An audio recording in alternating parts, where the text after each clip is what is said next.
네, 안녕하십니까. 김 선생의 문화예술 이야기를 진행하는 강사 김효입니다. 이번 시간에는 물레동과 영단주택에 대해서 말씀드리도록 하겠습니다. 지금 물레역 근처에 근린공원에 이렇게 물레 조형물이 위치하고 있는데요. 이 물레동이라고 하는 동네의 유래에 대해서는 몇 가지 설이 있습니다. 첫 번째 설로 들을 수 있는 것이 바로 모카씨를 가져왔던 문익점의 조카 물레가 살았던 동네다라고 해서 바로 이 물레동이 유래했다라는 설이 하나 있고요. 또 하나는 이 1900년대 초부터 이 군소 방적 공장들이 이곳에 많이 세워지게 되었고 1936년도에 경성부에 편입이 되면서 유실동, 실이 있는 동네 혹은 사옥정, 실을 뽑는 마을이라고 불리워졌다가 1946년도에 영등포구 사옥동으로 행정동명이 정해졌었고요. 1952년도에 와가지고 이 물레라고 하는 방적기계의 음을 따서 물레동이 됐다 하는 설이 있겠습니다. 어찌됐든 이 물레동 이곳은 그러다 보니까 이 방직 공장들이 많이 있었고 그것 때문에 이 시기에 지어졌었던 빨간색의 그 벽돌집들이 지금도 많이 남아있게 된 것도 바로 이런 물레동에 있었던 공장들의 흔적이라고 볼 수가 있겠습니다. 그래서 지금 지하철 2호선 물레역 지하 공간에는 이렇게 물레를 비롯한 각종 이 물레 지명에서 유래된 이 실지 않는 도구들을 전시해 놓는 공간이 있을 정도이고요. 가까이 공원에는 많은 목화들이 심어져서 이것을 보급함으로써 이 마을의 역사를 하나의 스토리텔링적으로 전달하기 위한 노력들이 현재 벌어지고 있습니다. 자, 지금 사실 물레동은 천지개벽을 했다고 할 정도로 이제까지의 공장터들이 다 리모델링이 돼 버려서 이 타임스퀘어 광장과 같은 대규모 이렇게 시설들이 들어서게 되어서 예전의 공장의 흔적들을 좀처럼 찾아보기 어렵게 되어버렸습니다만 일부 흔적들을 알 수 있는 것이 경성방직 사무동이 현재 이렇게 기념공간으로 전해지고 있습니다.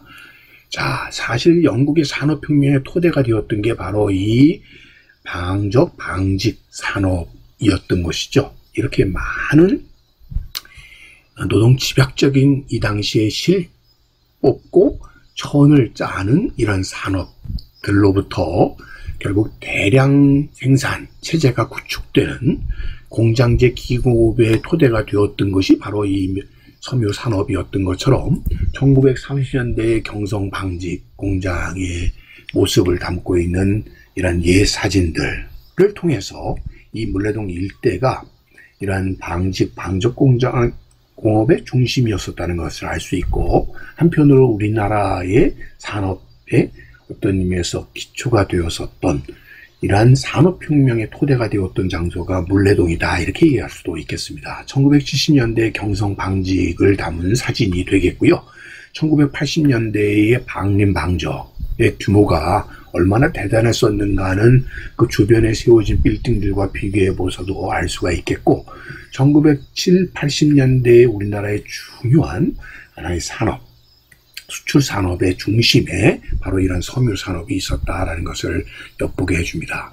자, 이렇게 노동 집약적인 산업이 이곳에 나타나게 되면서 일제에는 소위 영단 주택 사업이라는 것을 전개하게 되는데 무엇보다도 이 노동력을 이 값싼 노동력들을 공급하기 위해서는 바로 이런 주택 문제를 해결할 필요가 있었다는 것이죠. 특히나 1930년대 말부터 소위 우리 도를 전시체제하에서 병참기지화하기 위한 이런 정책이 추진되는 과정 속에서 군수산업에 근무하는 노동자들의 주택 부족 문제를 해결하기 위해서 공급되었던 것이 바로 영단주택이라고 하는 것이 되겠습니다. 그래서 1941년도에 조선주택영단령이라는 것이 제정 공포되고 그해 7월 1일부터 조선주택영단에 의해서 결국 이런 대규모 주택단지들이 건설되기 시작한 것이죠. 자, 그런 의미에서 이것은 병참 기지화를 위한 대단위 주택단지 조성이라고 볼 수가 있겠습니다. 자, 그래서 서울의 경우를 보면 물레동에 651호, 대방동에 464호, 상도동에 1067호가 건설되었고, 부평 산곡동, 또 인천 남구 용현동, 숭이동 등의 이런 단지들이 조성되는 등 전국적으로 19개 도시에 5개년에 걸쳐서 2만 원을 건설하겠다는 계획으로 추진이 되었다라고 보시면 되겠습니다. 특히 이 영등포 물레동 지역을 보게 되면 갑을, 병정, 무로 이렇게 5가지 유형의 주택이 공급되었었는데 20평의 갑과 15평의 을은 주로 일본인 관리들에게 이렇게 분양되는 용도로 사용이 되었었고, 병정무, 그러니까 10평, 8평, 6평의 아주 작은 평형의 경우는 노동자들에게 임대되는 형태로 주택이 조성됐다고 볼 수가 있겠습니다. 그 흔적으로 지금은 소규모 공장들이 빽빽하게 들어서 있는 이 물레동 지역이, 그래서 예전에는 이 500채 마을이라고 하는 명칭이 붙여지게 된 것도 이 영단주택이 500채 남짓 이곳에 세워지게 되었고, 그러면서 나타났던 마을이기 때문에 이런 명칭이 붙여져 전해온다고 볼 수 있겠습니다. 자, 이 물레동 영단주택의 현재의 모습들을 보면 이렇게 지붕이 연이어 좁은 골목을 사이에 두고 이루어지고 있는 이런 것들이 공장화되면서 물레동 공업단지가 조성이 되었다고 볼 수가 있겠습니다. 자, 그러다 보니까 이런 흔적 중에 하나로 그 명칭이 그대로 남아있는 예가 바로 이 영단 슈퍼가 아닌가 싶습니다. 자, 이 빽빽하게 들어서 있는 이 집들이 다 당시에 영단 주택의 흔적이라고 볼 수가 있겠고요. 바로 이 영단 슈퍼라고 하는 명칭이 당시 바로 이 지역이 어떻게 조성이 되었는가라고 하는 것을 영단 주택이라고 하는 것을 반증해주는 대표적인 하나의 흔적이 아닐까 싶습니다. 자, 이것은 지금 인천시 부평구에 조성이 되었었던 대규모 공업지역이 되겠는데요. 이 공업지역은 바로 인천 육군 조병창이라고 해서 군수공장이 이곳에 건설이 되었었는데, 자, 일본 내뿐만 아니라 이 시기에는 이렇게 우리나라를 비롯한 만주 일대에 8군데에 걸쳐서 이런 조병창들이 만들어지게 되었고요. 인천 육군 조병창의 마크를 이렇게 확인해 보시면 당시에 이곳에서 만들어졌던 칼에 새겨져 있는 이 마크를 통해서 이것이 바로 부평 지역의 조병창에서 만들었다는 것을 알 수가 있겠습니다. 이런 대규모 군수공장이 부평에 들어서게 되었고요. 이에 필요한 많은 소위 원료가 되는 쇠를 당시에 공급받기 어렵다 보니까 이 부평 지역의 소위 군수용으로 사용되는 많은 금속 물자들을 이렇게 헌납하는, 소위 이렇게 무치부터 쇠부치들을 헌납하는 이런 공출들이 당시에 이루어지게 되었고요. 그 당시에 이렇게 금속 회수되던 것을 하나의 기념식을 하고 있던 당시의 모습이 되겠습니다. 뒤에 지금 보시다시피 미국과 영국을 멸하자 이런 구호 아래에서 이런 금속기들이 공출되었던 모습들을, 그래서 많은 이 노쇠 그릇들이 이렇게 공출되었던 모습들을 확인해 볼 수가 있겠습니다.